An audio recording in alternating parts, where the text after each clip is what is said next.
What's going on, guys? This is Luke from Sober from Despair. This is the fourth video of successful recovery, and the topic of this video is hope. I want to start out by explaining what hope is not. Hope is not expectations. What are expectations? To me, expectations are in my control. Let's say I've worked my ass off in a class. I studied the class inside and out. I learned everything there was to know about this class. Let's say the class was history of the Civil War. I learned every single thing that there is to know about the Civil War. Knew all the dates, everything that has ever been written on Civil War. If you were to give me a test on that, I would expect to do well on that test. I'd expect it. I expect for the sun to rise tomorrow. I expect that to happen. And the reason that is expectations are things that are either constant or they're in my control. So if there's a certain way the world works with the amount of time in a second, I expect for a second to be as long as a second actually is in time. If it has to do with myself and I am just grinding away and doing everything I can in a certain area of my life, I expect certain things to happen out of that. Because those are things that are in my control. So what is hope then? Hope is something completely different. Hope is what you learn from others. When I first got into recovery, I was in a place of despair. I had no hope. I reached my limit with the way my life was going. I reached my limit with being sick, with having to lie all the time, with drugs, with failing, with losing my family, just everything. Total place of despair. I didn't see life getting better. And I was blessed with the opportunity of having my family come to me and say, Luke, either you're entering treatment in a week or get the fuck out. Get out of our lives. Don't ever contact us again. You can have your car. You can have your belongings, but that's it. We're not paying for your insurance. We're not paying for your cell phone. We're not going to provide you with a place to stay. We're not going to provide you with our love and affection. We're not going to provide you with our contact anymore.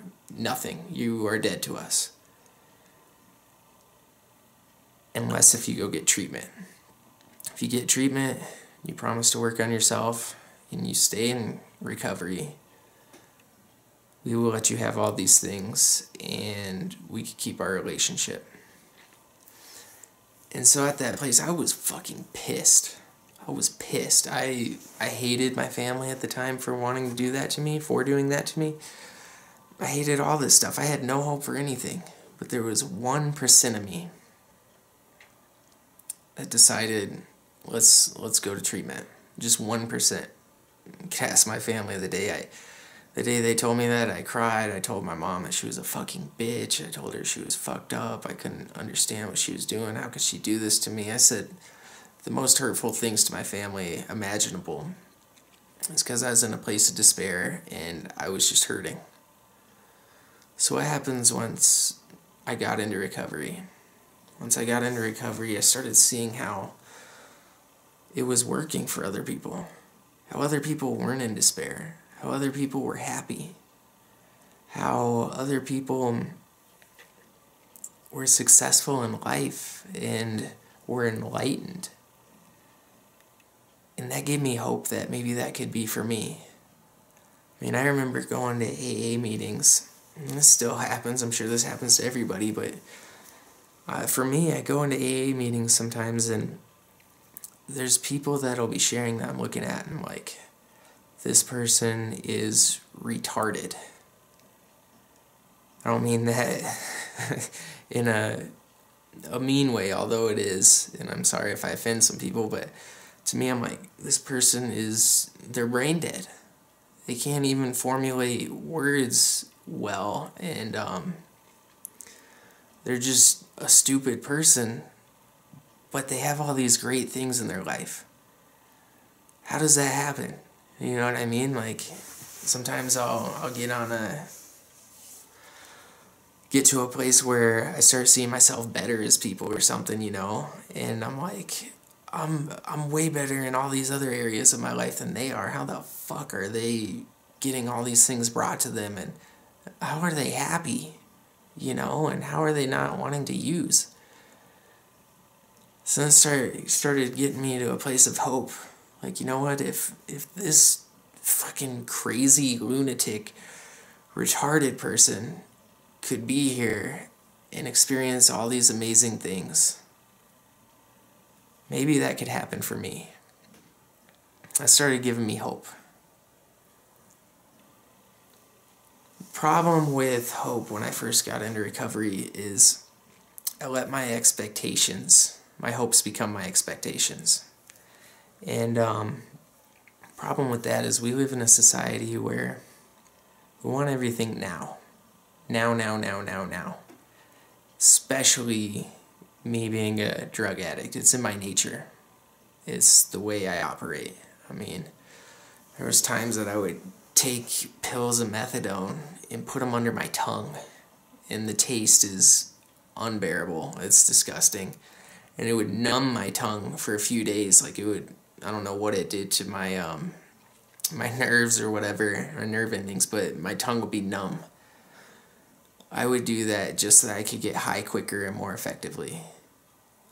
If I was going to drink, I would drink 4 or 5 shots in a matter of 5 to 10 minutes just so that I could get drunk faster. People start out with a pill maybe, and the pill isn't quick enough. 20 minutes isn't quick enough. And so they'll start snorting it. That's not effective enough. So then they start smoking it. That's not effective enough. So then they get to a place where they can get high in 0.5 seconds just by mainlining it. As soon as they inject it in, they are already peaking in at their highest high within a matter of milliseconds. I was in Safeway the other day, and it's funny, I was looking, here's this spot for weight loss. There's a whole section in Safeway just for weight loss. And in this section are all these sort of appetite suppressants, all these stimulants, things that'll guarantee that you lose weight. There's meal replacement shakes. There's all sorts of crazy shit so that you could lose weight faster. What cost does that come, though? That's not the way the world is set up. And what I've learned in recovery is that I have total faith that the world will bring things to me through principled actions. If I go about something in a principled manner, then eventually those things will be provided to me. And so that's where my hope comes in. If I see somebody doing a bunch of stuff, doing a bunch of things, and they're very successful, all the fruits of their labor are paying off, well, I believe that, or I hope that I could have that stuff, and I start participating in those principles. And eventually, after participating in those principles long enough, having them become a part of who I am, what I'm doing, that's when I will get what I deserve. This was something that was really uncomfortable for me to think about, especially initially, is the idea that I deserve where I'm at in life right now. But through time, and if I maintain the hope of something better, if I have the hope as my fuel for making the correct principled actions over time, I will receive the fruit of that labor once I deserve it. Not a minute too soon, not a minute longer. So let's think about going back to the diet. supplements. Somebody is severely overweight, has developed bad habits with the foods that they eat. They're eating a bunch of nasty things that are horrible for them. They're drinking soda all the time, being a couch potato, not exercising, living a very unhealthy life. Decide I want to start losing weight not for the sake of being healthy, but for the sake of vanity. I'm going to be vain about this, and I want it to happen now because I want to look good now, because as soon as I look good, I'm going to start feeling good, and my life's going to be better. So they resort to crazy diets. They start taking Trim Spa, or they start being anorexic or bulimic or something. And say they take Trim Spa. What does Trim Spa do? It suppresses your appetite and makes you really jittery. Your appetite suppressed, you're not eating as much, and you're jittery, and being so jittery makes you burn calories quicker. This person doesn't work on their diet, doesn't work on the exercise, but they melt fat away. Somebody that's bulimic or anorexic either throws up their food or they're not eating their food. Start losing weight really quickly. Somebody that stops eating carbs, takes all the carbs out of their diet and just lose weight like that. Are these people going to be on this stuff forever? No, they can't be. If they are, then they're going to have a lot of disastrous consequences. They're either going to starve themselves to death, they're going to have esophageal tearage and stomach problems, their teeth are going to start rotting from stomach acids if they're throwing it up. If they're on Trim Spa, they're going to be jittery, they're going to start having really weird thinking and be agitated really quickly. Heart problems, all sorts of crazy shit, crazy consequences from these ways of losing weight. And once they stop doing it, then the person that quit eating carbs is going to gain weight really fast because they eat one carb and their whole body blows up from water weight.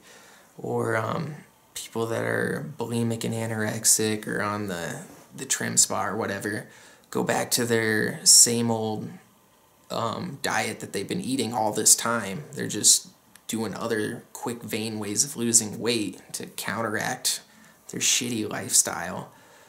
They're going to be back at their shitty lifestyle without all these supplements to help try to balance things out, and they're going to be fucked up and fat again. Well, what happens to the person that decides, you know what, I want to lose weight for some vain reasons. I want to look good, but I also am sick of living like shit all the time. I'm not feeling good from the consequences of my actions. When I eat fast food all the time, I notice that I feel like shit. I notice that my cholesterol's up. I'm not living very healthy. My thinking is messed up.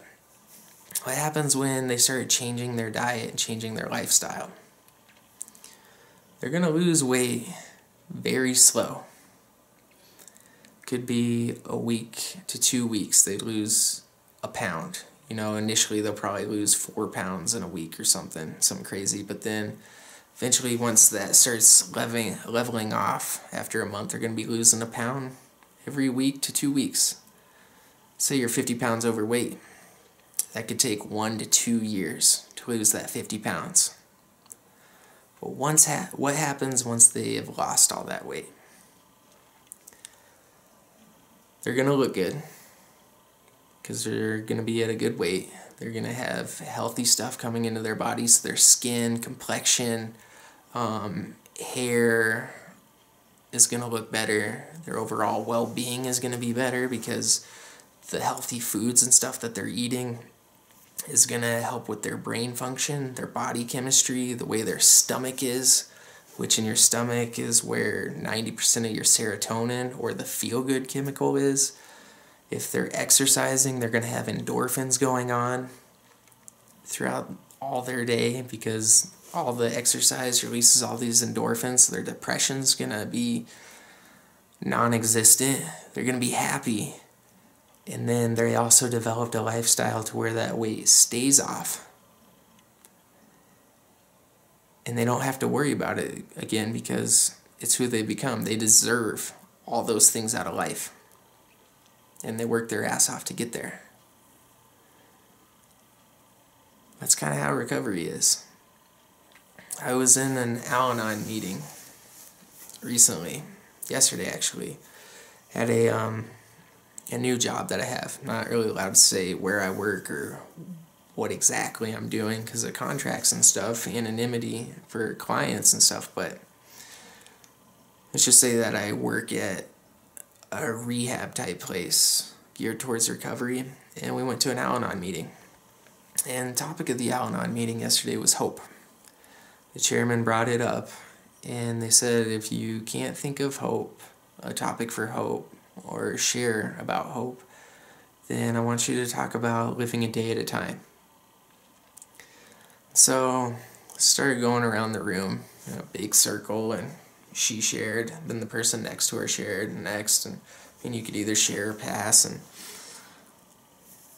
I listened to a lot of what people said, and people would either say that, or a big theme of what people were saying was that they've been doing this for a long time and stuff hasn't paid off yet. And so they're getting kind of disappointed. Or somebody would say they're disappointed, but the only reason they're coming to these rooms is because they don't know what else to do. Or somebody else said that they can't really share on hopes they're going to pass and listen. I thought a lot, and I was really nervous. I always get nervous in social situations about sharing, but it got to me and I shared, and I'm going to share with you what I shared with them, which is basically what this whole video is about. Just, this was really short version of it, and I didn't say everything how I wanted to, but I basically said that what I've learned in the past 3 years is stuff happens to me in recovery. The good things, the promises of AA, whatever it is, all these fruits of my labor come to me when I deserve it. Not a minute longer and not a minute too soon. And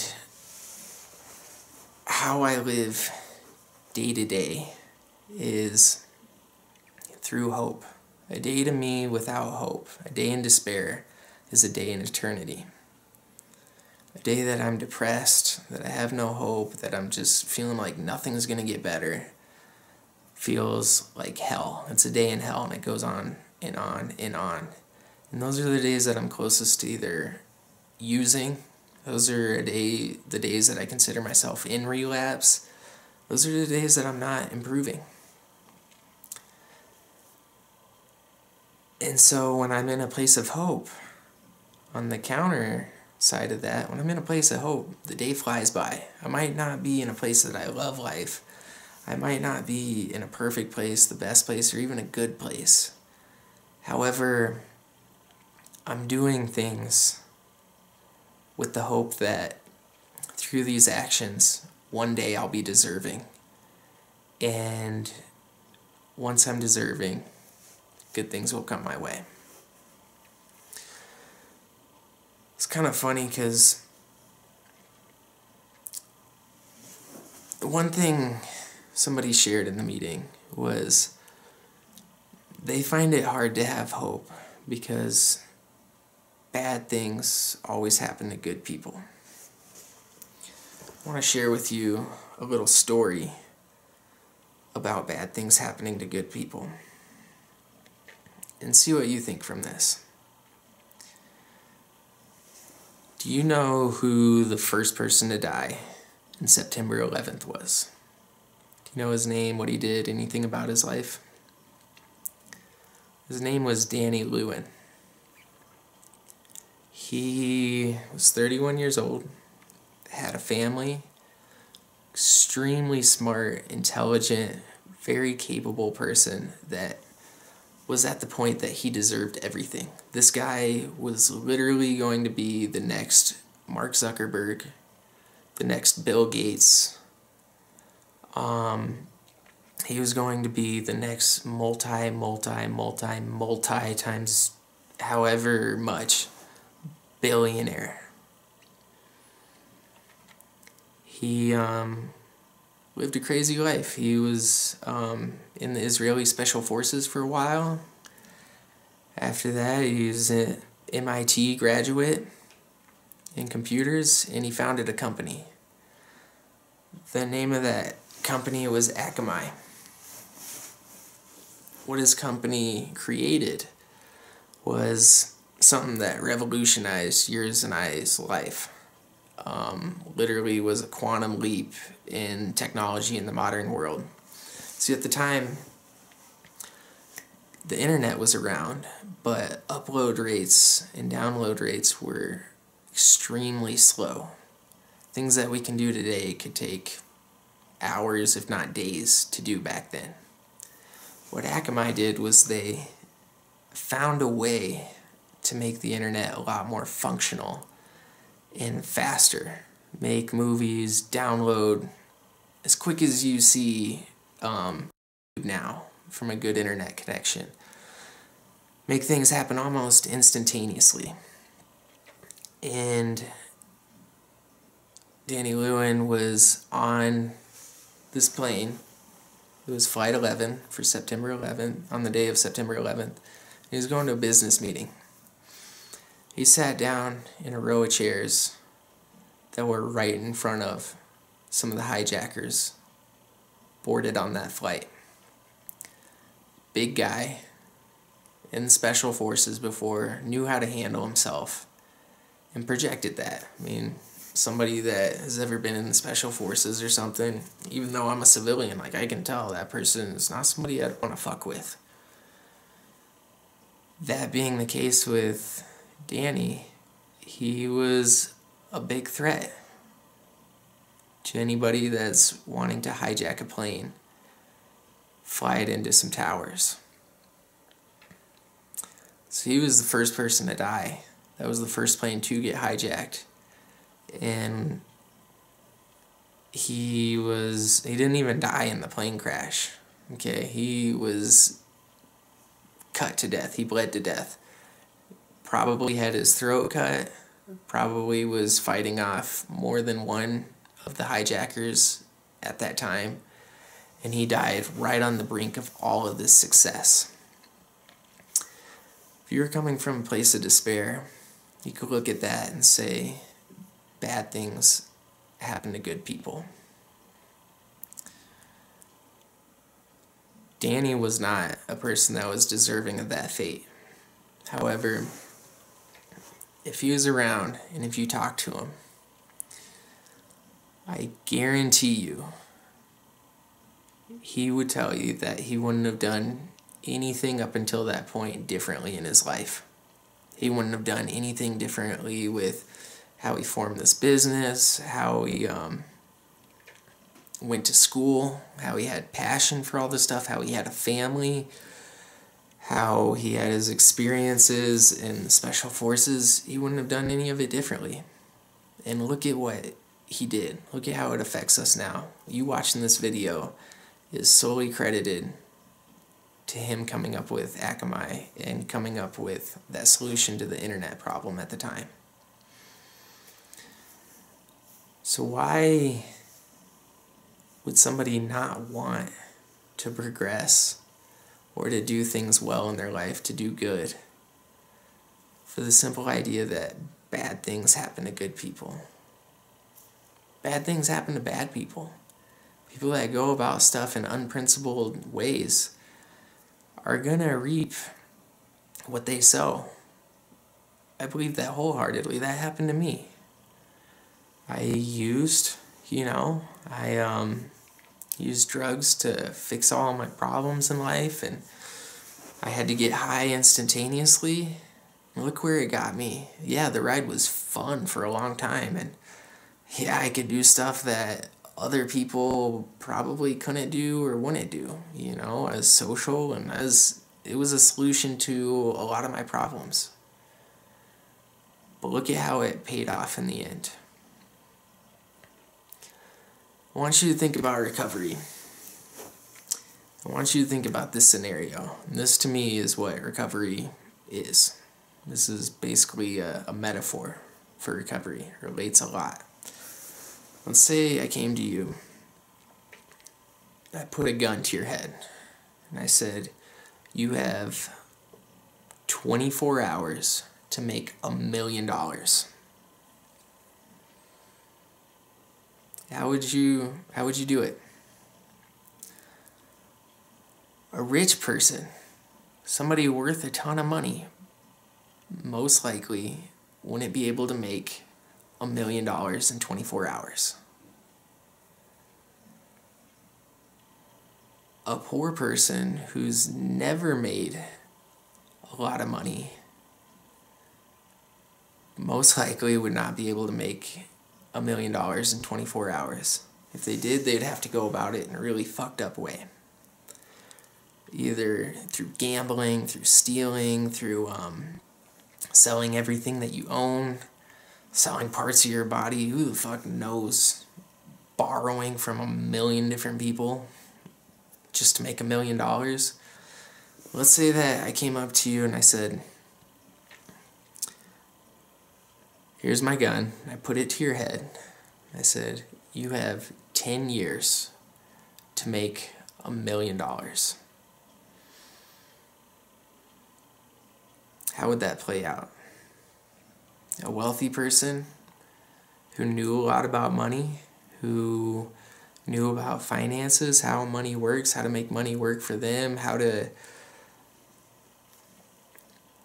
be comfortable with money, and how to apply themselves and work their ass off, be able to make $1 million in a year. Somebody who is poor, somebody like myself, right now, you put a gun to my head, I can figure out how to make $1 million in 10 years. What a smart person would do about it versus what a dumb person would do about it is, a dumb person would be like, I don't know anybody that's ever made $1 million. Nobody in my family has, none of my friends have. I'm cut from a different cloth than people that have made $1 million, and that's not doable. Where they'd look about it in a bunch of unprincipled ways and try to figure out how to get good at gambling or something in 10 years. Okay, what about somebody who's really fucking smart? Somebody who's successful at it. Somebody who's really smart would start reading. They'd start looking up people that have made $1 million. Start learning how these people work, how their brains operate. They'd develop mentors. They'd find somebody who has made $1 million and try to learn from them. Try to learn all of that through osmosis, like learn to establish a relationship with that person and have the way they think and operate eventually be transferred onto them so that they can think and operate that same way. They'd read books on finances. They would go home. First thing I would do is I'd look up investing, seeing how investing works, seeing what sort of communities I could get involved in that are geared towards being an entrepreneur, geared towards making money, seeing how money works. I would develop myself so much that within 10 years, I would have established myself to be deserving of receiving $1 million. And after I made that $1 million and I was able to live, it didn't matter if I gave that $1 million to the person that had the gun to my head, because I'd be able to make it again. It might take time, but I'd be able to make it again because I know how to go about it in a principled manner, and it would be provided to me once I was deserving of it. Think about that. It's something that is impossible in 24 hours, damn near impossible. But in 10 years is extremely doable, even if you don't go to school. But it comes from getting hope from other people, seeing how other people think, how they operate, what sort of principles are geared towards making money making massive amounts of money, understanding how money works. And in 10 years, what once was impossible is now possible once you're deserving of it. That's how recovery works. Going to places, picking the right mentors, seeing how it works in their life, learning from them, taking it one day at a time. But through that day, doing stuff that is new to you, scary, and stuff you don't really know if it's going to work or not. But the whole reason you're doing it is because you've seen how it worked in somebody else's life, and they're saying this is what you need to do, so that hope is going to make the experience tolerable. It's not going to be comfortable. It's going to be extremely uncomfortable. It's going to be hard to do. But because this person did it, and this is the way their life is working, I have hopes that maybe that could work in my life too. So maybe I should start listening a little bit and doing what they're doing. Maybe one day, just maybe, I'll be deserving of that. I want to leave this off with a saying. Nature always laughs last. What does that mean? Say somebody smokes all their life, experiences these times of feeling really good, because they get to light up their cigarette, and experiencing times of Jones cigarette, but overall the cigarette brought certain benefits to their life. I mean, helped them cope with stress, helped them feel all these feelings. What happens 40 years after continuous smoking? Well, the nature of smoking, the way our bodies are set up, they're going to have some sort of problem, whether it be cancer, emphysema, lung problems, get a stroke, blood clots, have a heart attack, a bunch of tar buildup in their body, which causes buildup in their circulation, their brain, or in their circulation, their bloodstream, their veins. And if that plaque breaks off, that'll cause a stroke or heart attack. Could have teeth decay, all sorts of shit. Did that happen from that first cigarette? No. Did it happen with that first 6 months of smoking? Highly doubtful. Did it happen with continuous use in time smoking? Slowly breaking their body down? Yes, because that's the way nature works. Nature always laughs last. So if you're going against things, or you're doing things that are going against the way nature works, it's going to come back and fuck you. If you're going about the world in a way that is congruent with the way nature works, nature might laugh last, but its way of laughing is going to be providing you with what you deserve.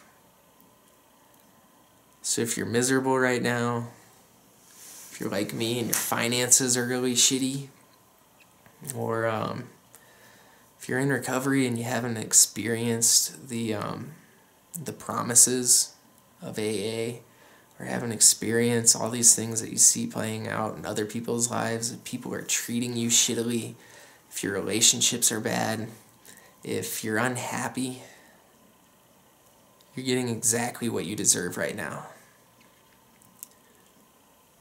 You're letting people treat you a specific way. You're trying to get happiness from a place that doesn't provide happiness through other people or through some crazy act. You're not good with money yet. You're not applying all the principles and ways that money works into your daily habits and rituals. You're not applying the principles of recovery, or you haven't applied them long enough to be deserving, and exactly where you're at is exactly what you deserve. So gain hope from people that are getting what they deserve. and have the faith that it will be provided to those who deserve it. And if that's the case, then expect from yourself that you're going to do what it takes to eventually become that person that deserves these things. But it's not going to be on your clock. Never set your hopes to be within your expected time frame, because it's not going to be, never will be. You'll always be disappointed that way. But when you maintain that hope and maintain this process, nature is going to be laughing last, and it could either laugh with you or laugh at you. Personally, I want to laugh with nature.